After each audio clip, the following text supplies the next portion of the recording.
नितीन पाटील मुळे number 1 news channel प्रस्तुत गरजा महाराष्ट्र माझामध्ये आपणा सर्वांचे हार्दिक स्वागत करतो। बघूया आजच्या ठळक बातम्या।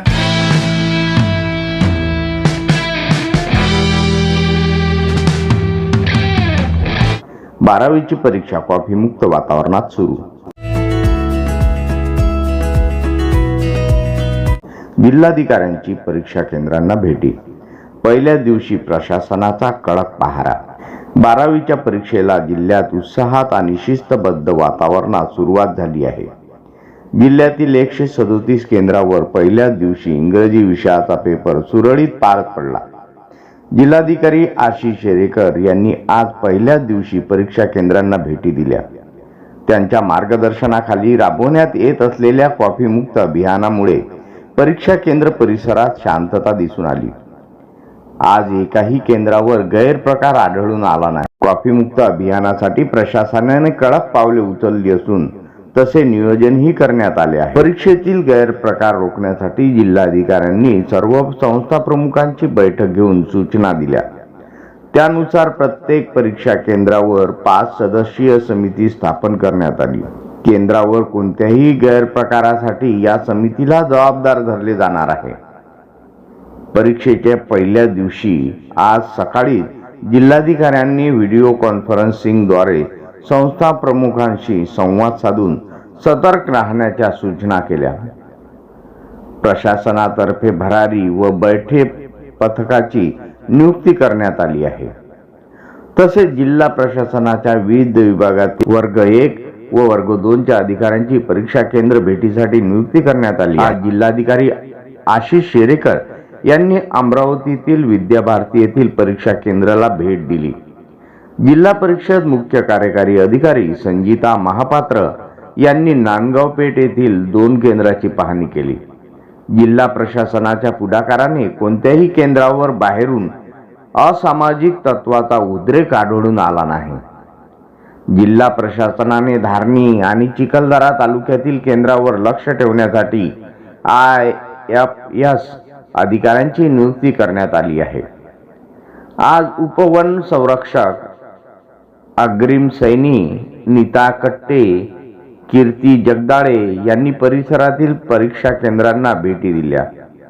तसेच मेळघाटातील उपविभागीय अधिकारी, तहसीलदार, नायब तहसीलदार यांनी परीक्षा केंद्रांना भेटी दिल्या। केवळ शिस्तच नव्हे तर विद्यार्थ्यांच्या सोयीचा विचार प्रशासनाने केला आहे। परीक्षा कालावधीत विद्युत पुरवठा अखंडित राहावा आणि परिवहन विभागाने विद्यार्थ्यांना केंद्रावर पोहोचवण्यासाठी सहकार्य करावे असे स्पष्ट आदेश जिल्हाधिकाऱ्यांनी निर्गमित केले आहेत। जिल्ह्यात कॉफी मुक्त अभियान राबवण्यात येत आहे। परीक्षेत कॉफी किंवा इतर गैरप्रकार आढळल्यास संबंधितांवर महाराष्ट्र प्रिपरेशन ऑफ माल प्रॅक्टिस ऍक्ट 1982 च्या कलम 8 सह भारतीय दंड विधानाच्या कलम 34, 188 व 127 नुसार गुन्हे दाखल करण्यात येतील। 12वीच्या परीक्षा केंद्रावर अनुचित आणि कॉफीचा प्रकार होत असल्यास याची माहिती जिल्हा प्रशासनाला द्यावी असे आवाहन जिल्हाधिकारी आशिष शेरेकर यांनी केले आहे। हमारे कॉलेज का नाम विद्याभारती महाविद्यालय है। सेंटर नंबर हमारा है 305।